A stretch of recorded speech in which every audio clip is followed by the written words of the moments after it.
Assalamualaikum warahmatullahi wabarakatuh. Ketemu lagi dengan Kak Furkon di channel Arif Furkon. Pada video kali ini Kak Furkon kembali berbagi informasi yang up to date seputar P3K 2024, di mana tahap 1 sudah selesai Bapak Ibu ya, tinggal tahap pengolahan nilai. Untuk teman-teman yang tahap 2 itu menyiapkan pendaftaran. Jadi menyiapkan berkas, upload dokumen, dan tentunya terakhir adalah resume. Oke, mantap jiwa. Ini yang Kak Furkon bahas pada video kali ini tentunya yang menjadi perbincangan di subscribernya Kak Furkon. Banyak sekali diskusi tentang apa sih? Ya, P3K paruh waktu. Ya memang belum resmi sih Bapak Ibu ya. Belum ada regulasinya, tapi kita coba analisis berdasarkan informasi yang ada. 20 Desember 2024 part 1 ini adalah video pertama di channelnya Kak Furkon di hari ini tentunya Bapak Ibu ya.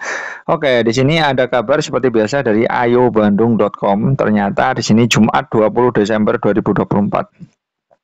Ada sekitar 1,2 juta honorer memperebutkan formasi P3K 2024 yang penuh waktu. Ternyata hasil tes kompetensi tahap 1 diumumkan tanggal segini. Oke. Jadi seperti yang Bapak Ibu ketahui ya Bapak Ibu ya.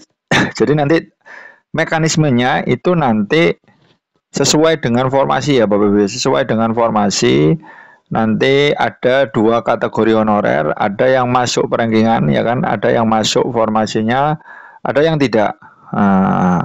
Dan nanti yang masuk ini secara otomatis kan, karena dia nilai terbaik, otomatis ini adalah penuh waktu ya kan, atau full time.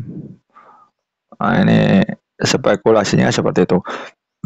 Nah, kemudian yang tidak masuk itu part time atau paruh waktu. Nah, nanti Kak Furkon tunjukkan data validnya berapa sih persentasinya yang paruh waktu itu dan penuh waktu itu gimana, solusinya ini gimana. Nah, tetapi tetap ya regulasinya memang masih belum turun ya Bapak Ibu ya. Regulasi untuk paruh waktu ini masih belum. Jadi sabar saja Bapak Ibu, nanti kalau sudah rilis bakalan Kak Furkon share. Seperti itu Bapak Ibu ya. Oke. Nah, jadi Bapak Ibu bisa perhatikan bahwa di sini proses rekrutmen PPPK 2024 itu menjadi perhatian utama khususnya bagi honorer yang berharap menjadi bagian dari ASN. Nah, seperti itu Bapak Ibu ya. Nah, ternyata berdasarkan data resmi, ini ada data resmi Bapak Ibu ya. Berdasarkan data resmi yang dikeluarkan oleh BKN, honorer pelamar P3K periode 1 itu telah melalui tahapan seleksi administrasi. Nah, ternyata ada beberapa yang TMS kemarin. Nah, ini banyak pertanyaan di channel Kak Furkon. Coba Kak Furkon jawab di video saja ya, mantap jiwa. Nah, tentunya teman-teman yang TMS itu gimana Kak nasibnya?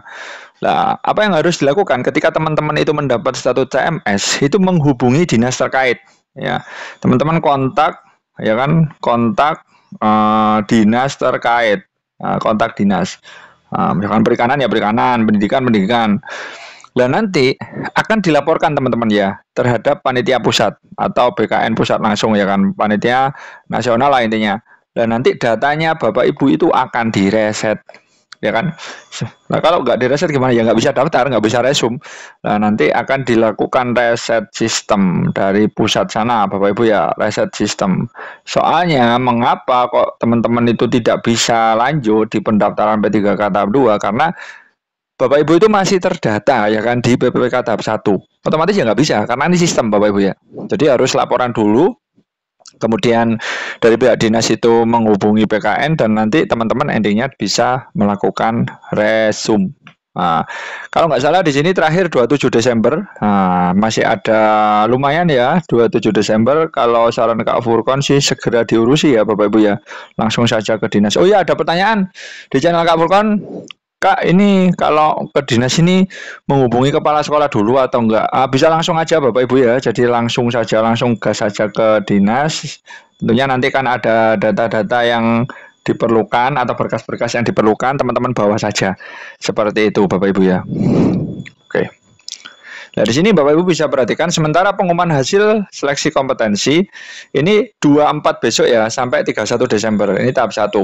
Pengumuman ini dilakukan setelah pengolahan nilai seleksi kompetensi itu selesai. Jadi ini masih tahap nilai pengolahan nilai ya Bapak Ibu ya. Tentunya Bapak Ibu bisa perhatikan kebutuhan ASN itu kira-kiranya 700.000 ya. Kemudian kalau PPPK ada pusat sama daerah. Nah, pusat ini lebih sedikit Bapak Ibu 200.000 sekian, kalau daerah hampir mendekati 660 ya kan, 660.000.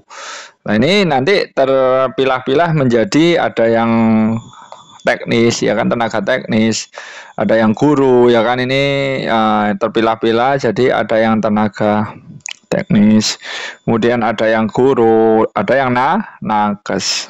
Nah, ini tentunya teman-teman bisa mengecek ya peluangnya Bapak Ibu ini untuk menjadi paruh waktu atau penuh waktu itu berapa.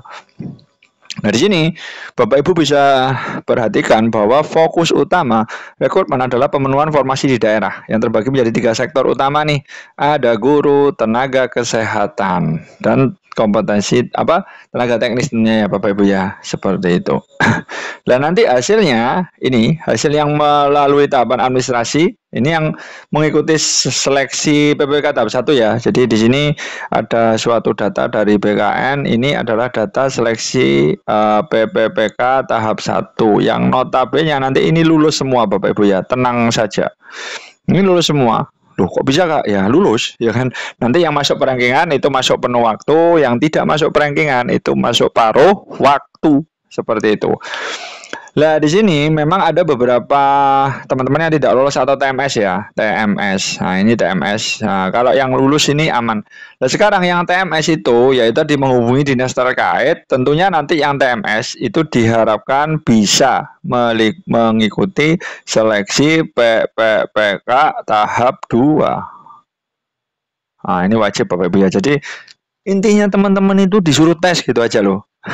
Disuruh tes, nanti insya Allah lulus semua, baik yang part time atau yang full time. Intinya teman-teman sudah melalui tahapan tes seleksi kompetensi. Kalau belum ya TMS otomatis kan nggak memenuhi syarat, otomatis harus mencoba di tahap berikutnya yaitu tahap 2. Seperti itu Bapak Ibu ya. Kemudian di sini total pelamarnya itu yang lolos itu sekian, yang tidak lolos sekian. Jadi yang lolos itu 1.200.000, yang tidak lolos 71.490 orang. Ini nanti insya Allah bakalan diarahkan ke tahap 2 ya Bapak Ibu ya. Nah, ini info ini sangat mungkin teman-teman ada yang karena beberapa subscribernya Kak Furqon itu juga ada yang lupa ya kan. Lupa pendaftaran terakhir di tahap 1 sehingga beliaunya ini nggak bisa ya kan, nggak bisa di tahap 1 itu belum daftar malah ya, otomatis ya kan, otomatis kan TMS, jadi larinya kita ke tahap 2 seperti itu Bapak Ibu ya.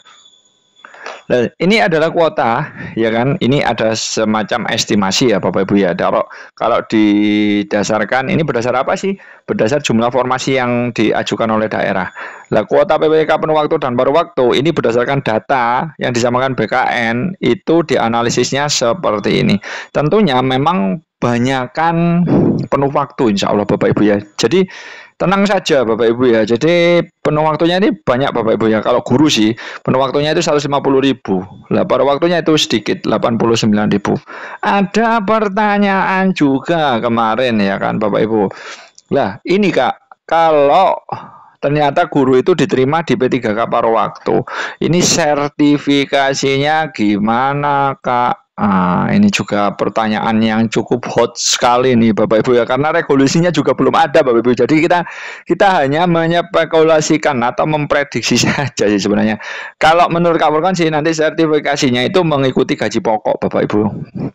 Mengikuti gaji pokok sesuai dengan ya kalau ASN kan gitu Bapak Ibu ya. Baik P3K maupun PNS kan sama. Kalau sertifikasi untuk guru itu sama nominalnya yaitu 1 kali gaji pokok. Nah, sedangkan regulasi untuk paruh waktu kan belum ada. Jadi kita tidak bisa menentukan dong karena ada spekulasi nanti tiap daerah itu beda gaji pokoknya sesuai kemampuan daerah. Nah, jadi kita tunggu saja.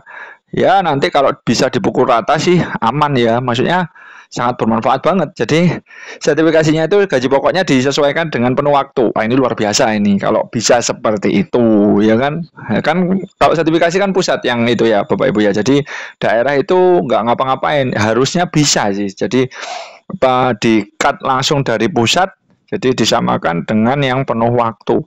Seperti itu. Nah, sementara untuk tenaga teknis ini penuh waktunya ini lebih sedikit ya daripada yang paruh waktu. Tenaga nakes ini malah kecil banget ya penuh waktu. Ah, ini juga jadi per itu ya. Ini paruh waktu 2000 kalau paruh waktu nakes ini gimana konsepnya? Kalau guru kan masih bisa diatur lah Bapak Ibu ya. Kalau nakes ini kalau paruh waktu ini gimana ini on call atau gimana ya? Maksudnya kerjanya, beban kerjanya. Nah, ini juga perlu dipertanyakan. Jadi regulasinya kita tunggu saja Bapak Ibu. Mungkin masih sedang berkoordinasi ya antar kementerian nanti membahas kalau P3K paruh waktu itu gajinya gimana, sistem kerjanya gimana, jenjang karirnya gimana. Yang jelas paruh waktu itu nanti bisa diangkat jadi penuh waktu asalkan nanti ada formasi yang tersedia di periode selanjutnya. Seperti itu sih katanya Ibu Menpan RB seperti itu Ibu Rini Widianti.